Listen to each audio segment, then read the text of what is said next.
This message comes from NPR sponsor Discover. If you use debit over credit, get Discover Cashback Debit, a checking account that rewards with cash back on everyday purchases. See terms at discover.com/cashbackdebit. Discover Bank, member FDIC. Hello, hello.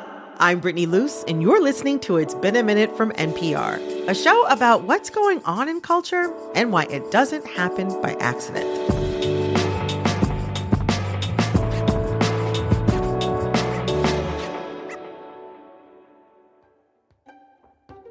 "2024 is not just any year, it's an election year, and there is a lot at stake on the road to November. Since the last presidential election, we've been through a lot. An ongoing pandemic, growing income inequality, housing insecurity, proxy wars, culture wars. I mean, that's just the tip of the iceberg. To top it off, it's starting to look like we'll have to make a choice between the same two candidates from 2020, Joe Biden and Donald Trump. And let me be clear, Trump is not the official candidate, but he is dominating in the polls. I don't know about you, but this is feeling like deja vu. To help parse through what to expect in the coming months, I'm joined by Danielle Kurtzleben, a political correspondent at NPR, and Domenico Montanaro, a senior political editor at NPR. Danielle, Domenico, welcome to It's Been a Minute. Hey there. Hey, thanks for having us. Oh my gosh, my pleasure, my pleasure. One of the big things that everybody's thinking about this year with the election is the economy. And it feels like something that's often talked about in elections is like inflation, job creation, interest rates. And I think what matters for voters, what matters to me, is if they can actually afford their lives. And lately we've been hearing that the economy is getting better and that we are not in any sort of recession. What do you think frontrunners in this year's election need to do or say in order to sell voters on their ability to make their lives more affordable? Politics doesn't play to nuance, right? I mean, what Republicans are going to say is just to that point of you saying, hey, this doesn't feel like things are getting better, and they can say, oh, these eggheads are telling us that things are getting better, but hey, it doesn't feel better. You're still paying $20, $30 more at your grocery checkout line than you did before the pandemic. And hey, that's Biden's fault. Now, that's a pretty reductive theory on why these things happen, but presidents always get more blame and more credit for the economy all the time. I feel like I'm going to be the cold, awful cynic on this episode and just say that nothing matters because increasingly reality doesn't matter. Issues don't matter. This is a thing that we know from polling. People's perceptions of the economy are increasingly tied to their politics and decreasingly tied to what is really happening. So when a Republican is in office, Democrats tend to think the economy is worse than when a Democrat is in office, and vice versa. There's a real partisanship that's happening on almost every single issue, which is why Danielle's 100% right, that almost nothing matters except for this increasingly small slice of persuadable voters. To add a little nuance to this, though, it's also about just getting apathetic voters out, right? And so even if that slice of people who could be swayed, who is right now thinking, gosh, I don't know the difference between this party and that party. What do I do? With the parties so far apart, that's a smaller and smaller group. You have a lot of people, especially Democrats, who feel like, I don't know how I feel about Biden. I don't know if I care. I don't know if I like him. He's got to get them out the door. Yeah. And the one thing that they're banking on to get them out the door is that one word, Trump, Trump. Because that is what held the Democratic coalition together for a lot of those younger voters to hold their nose to vote for Biden in the first place. And that's what the Biden campaign is banking on again this time. In thinking about some of the chasms between younger voters and older voters, it also makes me think about the conflict that's happening in Gaza right now. That has dominated the latest news cycles for the past going on 3 months. Opinion has been deeply divided among left-leaning voters. Like in December, polls showed that while the majority of Democratic voters approved of Biden's approach to the war, nearly 40% do not approve. So where does this leave the Democrats? I personally think that it exacerbates existing divisions. I mean, the issue of Gaza and Israel right now most immediately matters not in terms of American elections, but to the people dying. Let's be absolutely clear about that. Young voters in 2020, when the Democratic primary was happening, already weren't exactly excited about Joe Biden. They were excited about voting out Donald Trump. They weren't super pumped about Joe Biden. And so I think Gaza, if you're a young progressive voter, gives you another really glaring reason to dislike this guy and to not be enthusiastic about him. It increases the uphill battle that Biden has to change the story that his candidacy is telling young people. Yeah, I mean, the Democratic Party is a more diverse party than the Republican Party, and that means trying to keep everybody under the same tent is like herding cats a little bit, to borrow a cliche, because people are going to disagree sometimes on some of these issues. And this is a huge divide. I think it's potentially one that threatens Biden even potentially more so than the economy, because if these younger voters don't actually go and vote, that's going to make it a lot more difficult for Biden to win, because these elections are determined so much so at the margins. And I think that this disaffection, whether it's the economy, whether it's on the war, can lead people sometimes to either stay home or to vote third party. I'm glad you brought up this thought about third party candidates or third parties in general. There is some political diversity among Republican voters and Democratic voters, but there still is a lot of dedication to the two-party system. And I'm hitting a point where I have serious questions about our dedication to this system. What's your take? I'm just going to jump in and start here by saying, like, yes, there is, you say political diversity. I mean, regardless of what you call it, it's just like there are voters who are sick of everything. Great way to put that. There are Democrats who say, Biden too liberal, too conservative, and also just flat out too old. Like we need someone new. There does seem to be appetite for a third party candidate, but the question is who, and who. Once you pick that candidate, how many people would it drive away and how many people would it really bring in? But it's also the what. And there's just no magic middle in this country on what people believe and whether they agree on things, on the policy, on the issues. The Pew Research Center has been pretty good about doing these typologies where you can sort of take a quiz and see what you think. And we really fall into 8 or 9 different potentially political parties where people believe, different things. And disaffection and annoyance with the process isn't enough to then say, okay, now we're going to create a party around that's going to be the majority, because it doesn't exist. You said something that I hadn't necessarily thought about it that way. When I think about like having another political party or another major political party, I haven't thought of it necessarily as some sort of middle road, but more maybe as like some sort of agitating factor, even possibly. Well, I think that's enough of a motivator to maybe get people to start thinking about a third party, but it's not enough to get them to build a platform.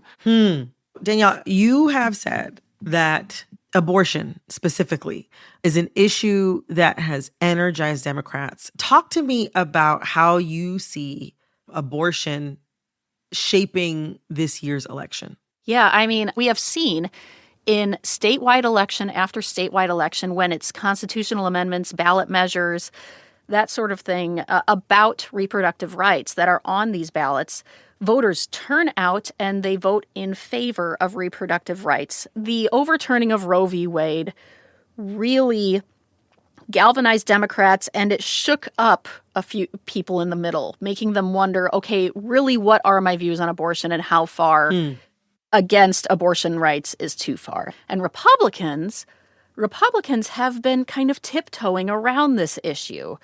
Yes, you want to appeal to the evangelical voters who are very, very opposed to abortion, but you don't want to come off as too draconian in the face of things like, for example, the woman in Texas who was told she should carry a fetus with little chance of living Survival, to term. right. That's yes, yeah. And stories like that really, really upset voters, understandably. It's that kind of gray area, upsetting area that Republicans don't like to discuss, because it turns what feels to some like a black and white issue into a very messy issue. We've been talking a lot about consequential voting blocks and consequential groups to our elections, but there's one big voting block in particular that has been in crisis lately, and in my humble opinion, doesn't get talked about maybe in the way that they should. And that is men. They are struggling by many different measures. Like this is true when it comes to schools, where they are academically underperforming across the board, and work, where the wages of most men are lower today than they were in 1979. Do we matter? I don't know. It's like a thing no one wants to talk about, men. You know? Yeah. It's not Just gonna pop my knuckles over here and stretch out and get ready for this question. But I wonder, like, how do you see the state of men affecting the election? Danielle, you seem ready to chomp at the bit. Oh my goodness. Can you tack on an extra hour or two to this show? Because I think it's another podcast. Oh my God. Okay. All right. How do I see men affecting this election? I mean, one of the most obvious and I think undercovered aspects of Trump is how blatantly he uses masculinity and very overt appeals to men to campaign. I mean, it's part of his Make America Great Again story he's telling, is to wind the clock back to a time when men felt better about their prospects. And so how do I see it affecting the election is mainly Trump is going to continue to make those appeals to manufacturing and construction working guys, saying, hey, I'm going to bring back manufacturing. I'm going to impose tariffs on this country and that country, and we have to go after China. He's going to do all of that all over again. And Biden will try to make his appeals in his own way, talking about unionization and that sort of thing. When you hear candidates talk about manufacturing and talk about construction, yes, they're talking to manufacturing towns, the Rust Belt, et cetera, but make no mistake, they're talking to men. I mean, if you want to talk about how men's fortunes change, I mean, that's a different conversation that candidates don't talk about enough on the trail, but it very well might involve getting men into healthcare professions. The fastest growing professions in this country are healthcare. Right. And those are places where women dominate currently. Yes, they're called pink collar jobs. Yes. And so, like, yeah, trying to tell a lot of men, like, hey, why don't you go do one of these nurturing jobs? I mean, that doesn't fly necessarily for a lot of cultural reasons. But if those jobs are well paying, and not all of them are, to be clear, but if those jobs are well-paying and growing, I mean, that's where longer-term change is happening. But I don't think you'll hear Trump and maybe not Biden make that case. Interesting. I think we're in an American crack-up in a lot of ways. You know, I think that there's massive political volatility. There's huge economic volatility. AI, we're not 100% sure how that's going to affect everything, but clearly that's going to mean more of a funneling of the kinds of jobs that men were doing in many respects. And I think that that is going to be something that we're going to have to telescope ourselves out a little bit of that to understand why things are so volatile, why things are people are so angry and irritable. You know, there's a lot of volatility. People don't necessarily love change. And when that change is happening, when you're in it, it feels not great. I got one last question for y'all. We're talking big picture, but what could materially change if Biden wins or if Trump wins? Domenico, I'd love to hear from you. There's no greater difference between two people and two philosophies and visions for the country than Trump and Biden. Look at what happened with the Supreme Court. Look at the three nominees who Trump was able to put on the Supreme Court and how that's changing society for the next 30 years or so. You know, you can be guaranteed that if Hillary Clinton were president, Roe v. Wade would still be upheld at the Supreme Court. True. And you might even have a much stronger supermajority for the quote-unquote liberals at the Supreme Court. And that matters. That's a big deal. How the country is viewed on the world stage is a big deal. I always say that presidents control two things most directly: foreign policy and judges. And look at how Trump has been viewed and what he's done with judges so differently than what a Democrat in office would have done. So for those that think that it doesn't matter, things will be what they are, I don't think anything could be further from the truth. Fully agree. I mean, it is easy. I agree to look around at things, and especially at a historically unproductive Congress, and say, well, you know, nothing's going to happen anyway. But no, the presidency does matter. One other possibility is that, you know, Trump did everything within his power to weaponize the executive branch to change what he could to implement the policies he could in some, for example, the quote unquote Muslim ban. Mm-hmm. And there's every indication to say that he would do something similar this time around. There is a document that I encourage people to look up. It's called Project 2025. Right. Yeah, that the Heritage Foundation and a bunch of conservative organizations have put together to say, hey, next president, here's an array of stuff you could do in the executive branch to change government, whether it's gutting civil service jobs, whether it's making it difficult or illegal to mail abortion pills. There's any number of things. But, the presidency very much matters in unforeseen ways, depending on what cases make it to the Supreme Court, what the makeup of Congress is. It very much matters. Yeah. Whether or not you accept the peaceful transfer of power. Yes, yeah. I can't believe I overlooked that. I can't believe I have to think about that. But yeah. Danielle, Domenico, thank you both so much for joining me. I really appreciate it. Oh, you're so welcome. Thanks for having me. Glad to be here. That was Danielle Kurtzleben and Domenico Montanaro of NPR Politics. Coming up, dry January is a staple on New Year's resolutions, but what would it look like to live in a more sober world? There's a growing movement of people who want to be sober indefinitely. This message comes from NPR sponsor Discover. Like using debit over credit? Think it's time to also get rewarded? Well, now you can with Discover Cashback Debit. It's a checking account that rewards everyone with cash back on everyday purchases, plus all the things you've been contemplating. So that concert, no brainer. Self-care, yes please. Do what you love and get cash back while you're doing it. Check out eligibility and terms at discover.com/cashbackdebit. Discover Bank, member FDIC. It's January, which means a lot of people out there are starting to work on some New Year's resolutions. Maybe you're going to learn to knit. Maybe you're going to start going to the gym more. But many people are starting the year off by taking a break from alcohol, at least for this month. Last year, 1 in 7 adults participated in dry January. I've done a few myself. Some people need a break after a few too many holiday parties. Others use dry January to reflect on their relationship with alcohol or to rethink it entirely. But my guest says we don't need to wait for January to come around. First, I want to say I honor anyone's decision to be mindful about their intake of something that's become habitual. That's Ana Marie Cox. That said, if you suspect you have a real problem or that your relationship to alcohol is unhealthy, no time like the present. Ana is a writer and journalist. Last year, she wrote a column for The Cut called Sober Questioning. And while she's been sober for 13 years, she's watched more and more people opt out of drinking, be it out of preference or need. And the idea that you could not feel like drinking, I think, is just turned everything a little bit.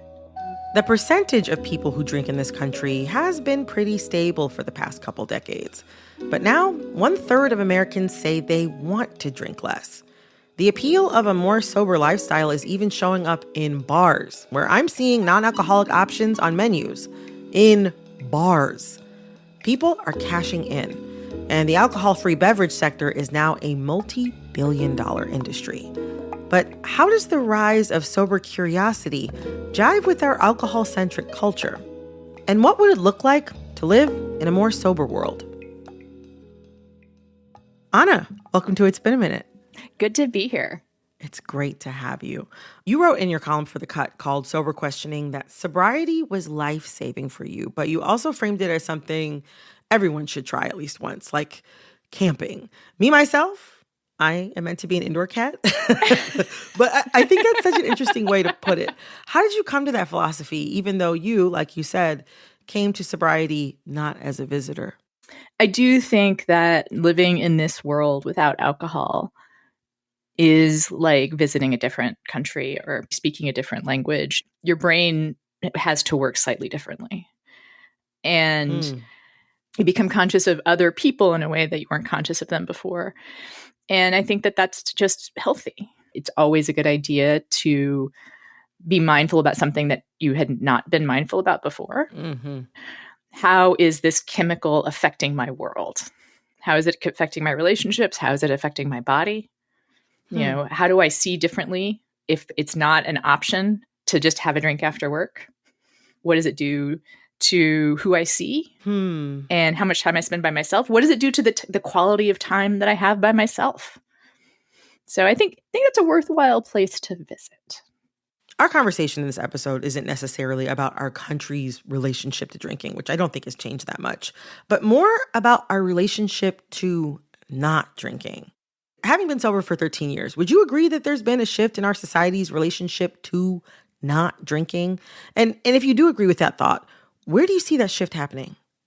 I think there is something happening. I think part of it has to do with the rise of marijuana as a option. Say more about that. Well, I think it's funny to hear people say, I don't like what alcohol does for me. Instead, I'm going to smoke. Now, people have kind of always had the option of pot, right? Always.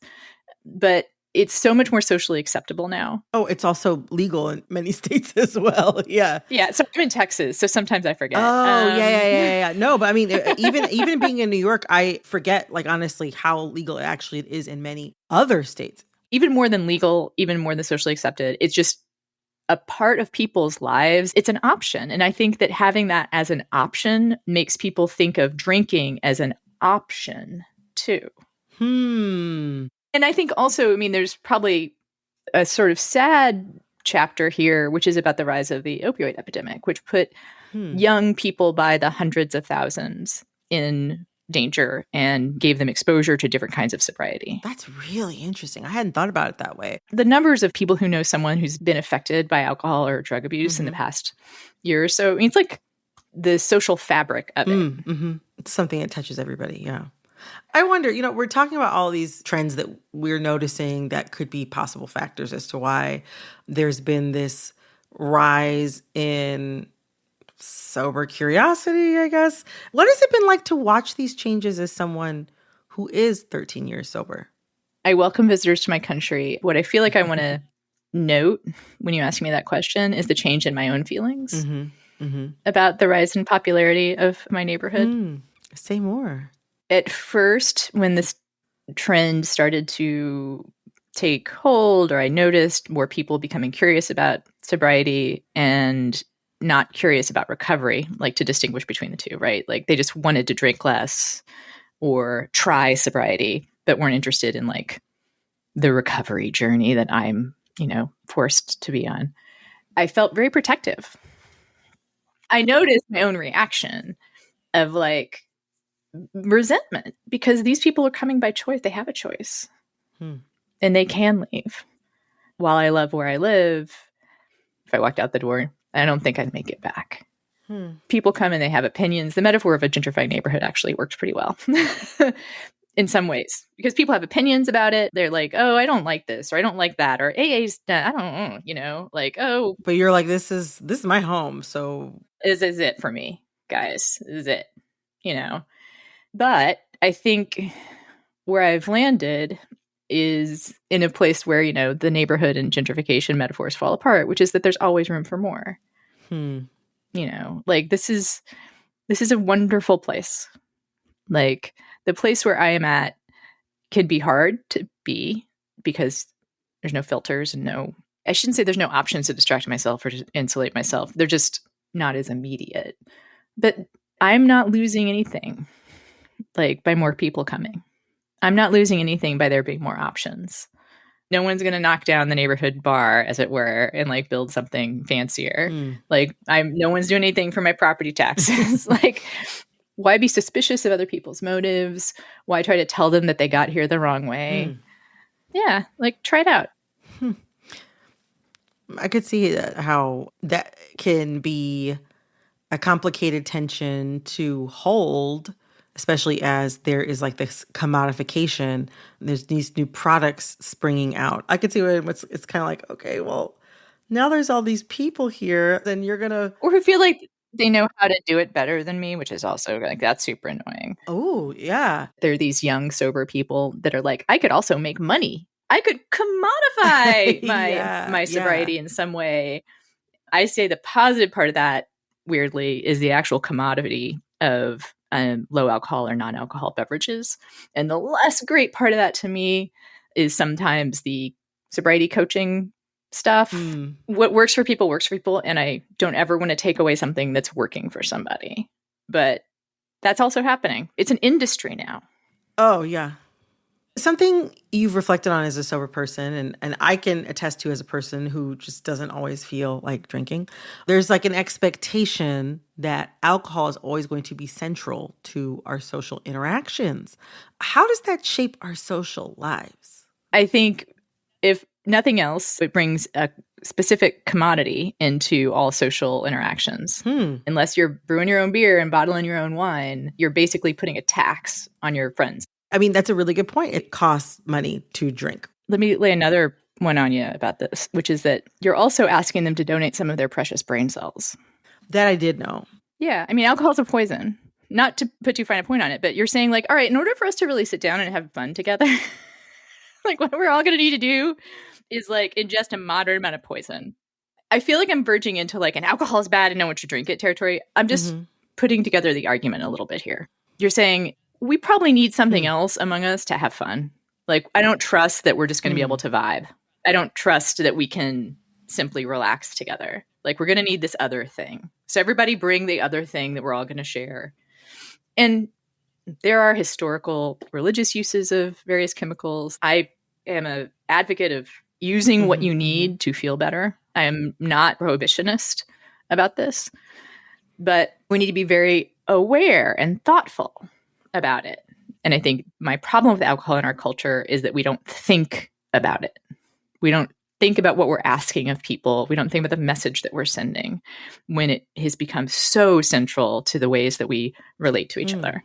What might our lives look like if we didn't default to socializing or celebrating specifically with alcohol as a default? I think, among other things, it would be a more active culture. Just to be totally honest, because I think one of the things that when people ask, like, what can I do for my friends who are nearly sober? One of the things I say is, like, take them to do stuff. Let's go rock climbing. Let's go on a walk. Let's go paint something. Let's go to the Michael's and buy some stuff for crafts. Like, doing things. Yeah. Sober karaoke is one of my very favorite things in the world. Ooh, I love that. I mean, I love karaoke anyway, because I love attention. That's why I'm hosting a podcast. Yeah, well, one of the sort of humps you have to get over if you're going to have like a non-drinking social situation is like, what do we do with our hands? Like, how do we talk to each other? And this is another thing that bars do, right? Is it gives you kind of a context to be like, hey, what's up? Yeah, just some random person. And also you have somewhere to put your hands. Somewhere to put Whether your you're holding a hands. drink, you put it on the bar. Right. I really love that gaming has become so popular. Ooh, yeah. I did not grow up as a gamer. I remember going over to some other kid's house to play Dungeons and Dragons.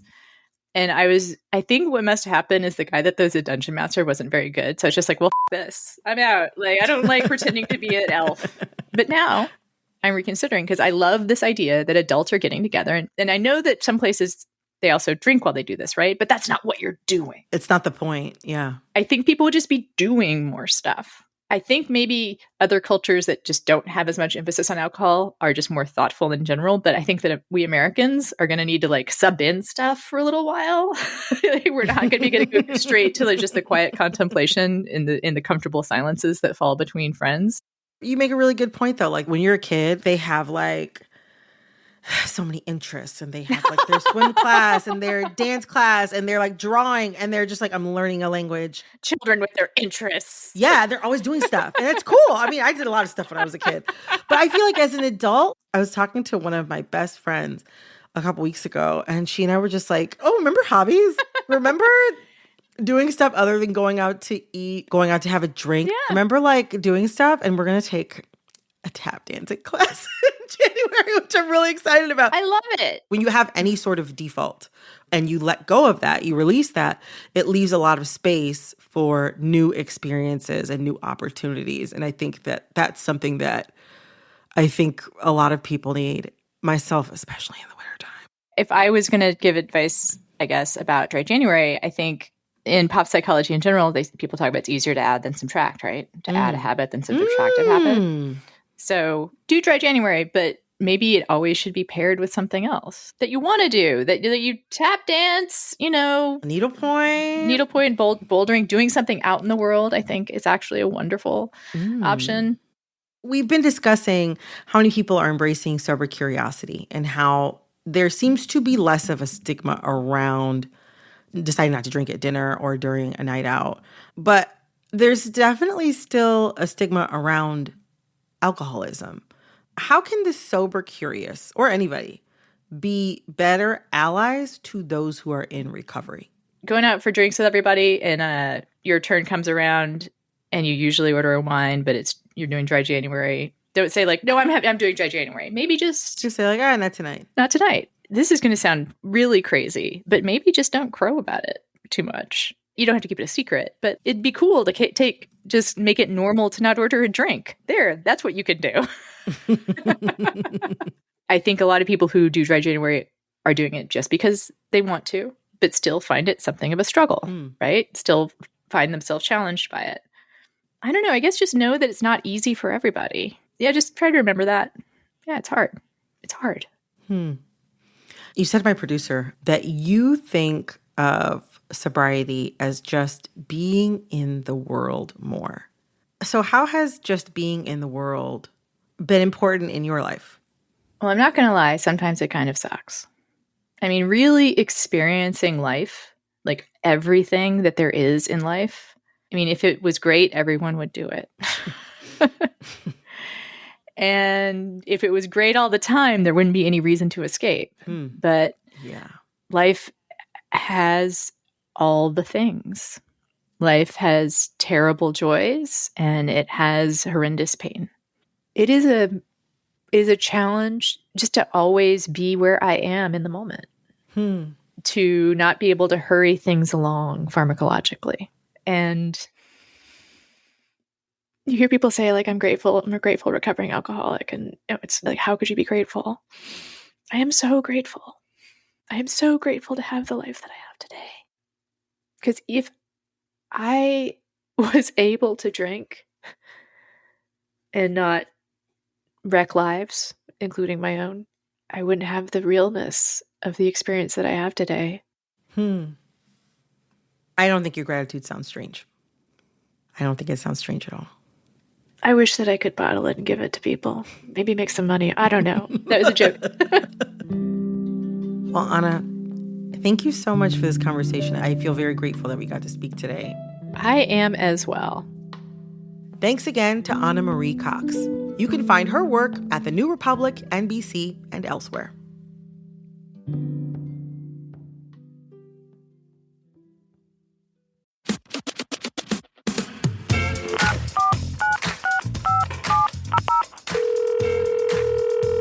Hey, Brittany. Hey, Brittany. Hey, Brittany. Hey, Brittany. This is Jody. I was thinking today about when the Notre Dame was burning down a couple of years ago in Paris and how my Instagram feed looked. Everyone was sharing beautiful photos of them in front of this cathedral and lamenting about what a loss humanity was taking with this beautiful piece of architecture that was being burnt to the ground. Today, I read an article in NPR that more than 100 heritage sites in Gaza have been destroyed by bombings. This includes the Omari Mosque from the 7th century, which is a good bit older than the Notre Dame, and my feed does not look the same. I don't see people responding the same way that they did when the Notre Dame was burning. Jody, I am so grateful that you called in. We're watching so many different places of worship and, as you mentioned, World Heritage sites that have basically turned to rubble. And even more than that, we're seeing the homes and schools of everyday people turned to dust. And so your tears are absolutely appropriate in this situation. I think there's definitely the Parisian obsession and this love affair that many Americans have with French culture at play, for sure. But also, I think that what you're getting at is a long tradition of Americans turning their attention away from regions of the world where they might not feel that same kinship.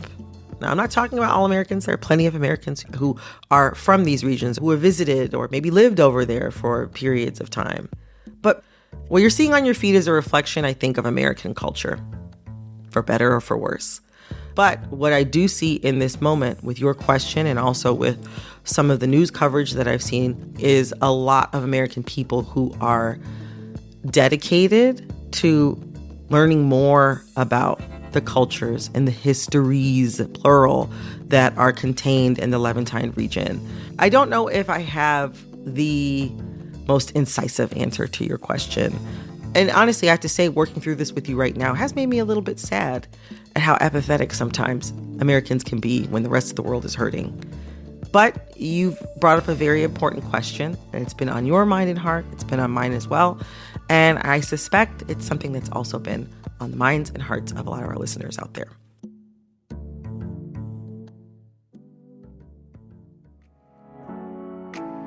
This episode of It's Been a Minute was produced by Barton Girdwood, Alexis Williams, Liam McBain, Corey Antonio Rose. This episode was edited by Jessica Placzek, Bilal Qureshi.